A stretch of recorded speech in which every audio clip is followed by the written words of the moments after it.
இல்லை கொஞ்சம் பார்ப்போம் பார்க்க அந்த வகையில் பார்க்கக்குள்ள நான் ஏற்கனவே பார்த்தவங்கள அக்கேங்கள் என்று பார்த்தேன். காபன் ஒற்றை பிணைப்பை கொண்டு சேர்வைகள் அக்கேங்கள், காபன் இரட்டை பிணைப்பை கொண்டு சேர்வைகள் அக்கேங்கள், காபன் மும்மை பிணைப்பை கொண்டு சேர்வைகள் அக்கேங்கள் என்று பார்த்து இவருடைய ஐபிஎஸ்சி இதனுடைய பொதுச்சூத்திரம் CnH2n +2. இது வந்து பொதுச்சூத்திரம் CnH2n.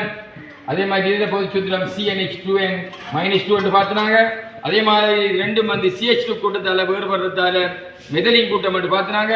இதில் ஒரு ஒற்றை பிணைப்பு, இதில் வந்து ரெட்டை பிணைப்பு, ஒரு சிக்மா பிணைப்பு, ஒரு பை பிணைப்பு, இங்கே ஒரு சிக்மா பிணைப்பு, ரெண்டு பிணைப்பு எல்லாமே பார்த்துட்டு வந்தாங்க. ஐபிஎஸ்சி பெருடி முடிவு ஏன் ஈன் ஐன் எல்லாம் முடியும் என்று பார்த்துறாங்க. இது வந்து அட்கைன்கள். அதே மாதிரி அட்கைன்களில் ஒரு பிரதியீட்டு தாக்கங்கள், அட்கைன்களில் ஒரு மூல் அதாவது ஒரு மூல் ஒரு படி கூட்டல் தாக்கம், அட்கைன்களில் 2 மூல் 2 படி கூட்டல் தாக்கங்கள் என்று பார்த்துனாங்க. அதே மாதிரி இப்போ அட்கைன் அல்கோஹால் பார்த்தோம்னா அல்கோஹால் என்று பார்ப்போம். அல்கோஹால் என்று பார்த்தா அது வந்து OH கூட்டத்தை கொண்டு இருந்தால் அதை சொல்கிற அல்கோஹால் என்று. அதாவது அந்த அல்கோஹாலில் இருக்குது CH2OH முதல் அல்கோஹால், CHOH வலி அல்கோஹால், COH புடை அல்கோஹால் என்று சொல்லுவோம்.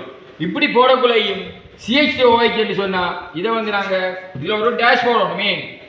ஒரு கூட்டம் OH 2 போனால் இதில் 2 பிணைப்பு வரப்போது, இங்கே ஒரு பிணைப்பு 3 பிணைப்பு ஒன்று 4வது பிணைப்பு கொண்டு வரும். அவை இங்கே வந்து ஏதாவது ஒரு கூட்டம் தொடுக்கப்படும். இதை ஒழுங்காக எழுதுறா C மேல ஒரு H கீழே ஒரு H இங்கே ஒரு OH ஆக இப்படி உண்டு. இதுதான் CH2OH. எத்தனை வலுவளவு இருக்கிறதோ அத்தனை பிணைப்புகள் ஏற்படுத்த வேணும். ஆகவே இதுக்கு ஒரு டேஷை போடுவோம். இங்கே ஒரு டேஷை போட்டால் இங்கே 2 டேஷ் போடணும், இங்கே வந்து 3 டேஷ் போடணும். இவையெல்லாம் விளங்கி படித்தா ஒரு பிரச்சனை இல்லை. ஆகவே முதல் வழி புடை அல்கோஹால், முதல் அல்கோஹால் வழி அல்கோஹால் புடை அல்கோஹால் என்று படித்தோம். அதாவது அதே போன்று நாங்கள் பார்ப்போம் அல்கோஹாலை பார்க்கும்போது ஐபிஎஸ்சி பேரட்டின் முடிவு ஓல் என்று முடியும். அதில் ப்ளஸ் எனால் மெத்தனால் எதனால் ப்ளஸ் என்றால் அண்ட் ப்ளஸ் ஆல் அனால் மெத்தனால் எதனால் ப்ரொப்பனால் என்று முடியும். அதுவே அல்கோஹால் முதல் அல்கோஹால் வழி அல்கோஹால் புடை அல்கோஹால் இருக்குது. Primary alcohol, secondary alcohol, tertiary alcohol என்று சொல்லுவோம். அதே மாதிரி பார்த்தோம் என்று சொன்னால் அல்கோஹாலுக்கு அடுத்தது பார்த்தோம்னா ஒரு பென்சீன் எடுத்து பார்ப்போம். C6H6 என்று சொன்னால் பென்சீன், C6H6 என்று சொன்னால் பென்சீன். ஆனால் CH4 மெதேன், அதிலிருந்து ஒரு ஹைட்ரஜன் அகற்றப்பட்ட CH3 மெதைல், மெதைல் C2H6 எதேன், அதிலிருந்து ஹைட்ரஜன் அகற்றப்பட்ட C2H5 எதைல். ஆனால் C6H6 பென்சீன், இதிலிருந்து ஒரு ஹைட்ரஜன் அகற்றினா இது மெதைல் எதைல் பென்சீன், பென்சைல் இல்லை ஃபீனைல், பென்சைல் இல்லை ஃபீனைல் என்று வரும். வேறு பேர் ஃபீனைல் என்று வரும். ஒரு பென்சீன் வளையத்தில் ஒரு ஹைட்ரஜன் அகற்றி இருக்கு, அல்லது ஒரு பென்சீன் வளையத்தில் ஒரு ஹைட்ரஜனை அகற்றி இருக்குது. அது இங்கே வந்து CCH5 இதில் ஏதாவது ஒன்று தொடுக்கலாம். இந்த காமனில் 2, 3, 4 அதாவது இதில் வலுவளவை சேர்க்கிறதுக்கு இதில் ஒன்றை வந்து சேர்க்கலாம். இங்கே வந்து இப்போ ரெட்டை பிணைப்பு, அவர் ரெட்டை பிணைப்பால் இங்கே வந்து 2, 3, 4 இது ரெட்டை பிணைப்பில் 2, 3, 4 அப்போ இதிலெல்லாம் இந்த மூலையெல்லாம் காவன் ரெக்கண்டாக இருப்போம். இதுதான் பென்சீன். அவை மெதைல் பென்சீனில் இருந்து ஒரு ஹைட்ரஜன் அகற்றினா பென்சைல் இல்லை பீனைல். அவை பென்சைல் என்றால் என்ன இடத்தை பார்க்கணும். பென்சைல் என்றால் C6H5CH2 C6H5CH2 என்று சொன்னால் பென்சீன் வளையத்தில் நேரடியாக தொடுக்கப்பட்ட CH2 கூட்டம். அதை விட நாங்கள் இன்னொரு வகை சொல்லலாம். அதாவது தொலியின் ஒரு பென்சீன் வளையத்தில் தொடுக்கப்பட்ட CH3 கூட்டம். இதை நாங்கள் தொலின் அணுவோம். தொலியினில் இருந்து ஒரு ஹைட்ரஜனை அகற்றினோம்டா அதை சொல்கிற CH2 இப்படி டேஷ் போடணும் என்னது சேரும். அப்போ இதைத்தான் சொல்கிறேன். இந்த தொலியினுக்கு நாங்கள் பார்த்தா இதில் பேர் என்ன?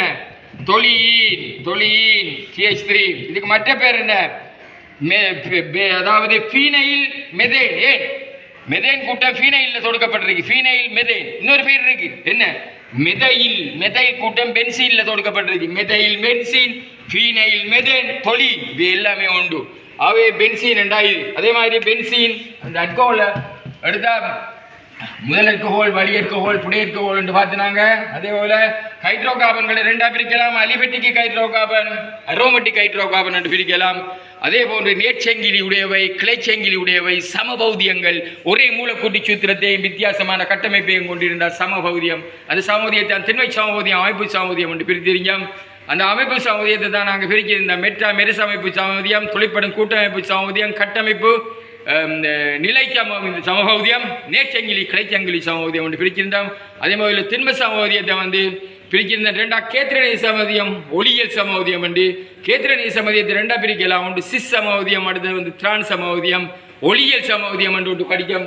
அந்த ஒளியியல் சமோதியம் என்ற என்னடா காவனுடைய வலுக்கள் 4, காவனுடைய 4 வலுக்களும், காவனினுடைய 4 கூட்டங்களும், காவனினுடைய 4 பிரதிகளும் 4 வித்தியாசமான கூட்டங்களுக்கு தொடுக்கப்பட்டிருக்க வேண்டும். இருக்கும்போது இதை சொல்வது சமச்சீரற்ற காவணனு. இந்த சமச்சீரற்ற காவணனுவை கொண்டிருந்தால் ஒளியியல் சமோதிய இயல்புக்கு விடையளிக்கும். ஒளியியல் சமோதிய இயல்புக்கு விடையளிப்பதற்கு சமச்சீரற்ற காவணனுவை கொண்டிருக்கலாம். ஆகவே ஆர்கானிக் கெமிஸ்ட்ரியை நான் தொடர்ந்து கதைக்கு கொண்டே போகலாம். இந்த ஆர்கானிக் கெமிஸ்ட்ரி என்கின்ற அறிவை எனக்கு இன்று மறக்காம வைக்கிறது காரணம் வந்து எனக்கு யாழ்ப்பாணத்தில் கல்வி கற்பித்த ஜெகன் சார், அதே போல சதீஷ் சார், இருவரையும் நினைவு கூர்ந்தவனாக விடைபெறுகின்றேன். நன்றி, வணக்கம்.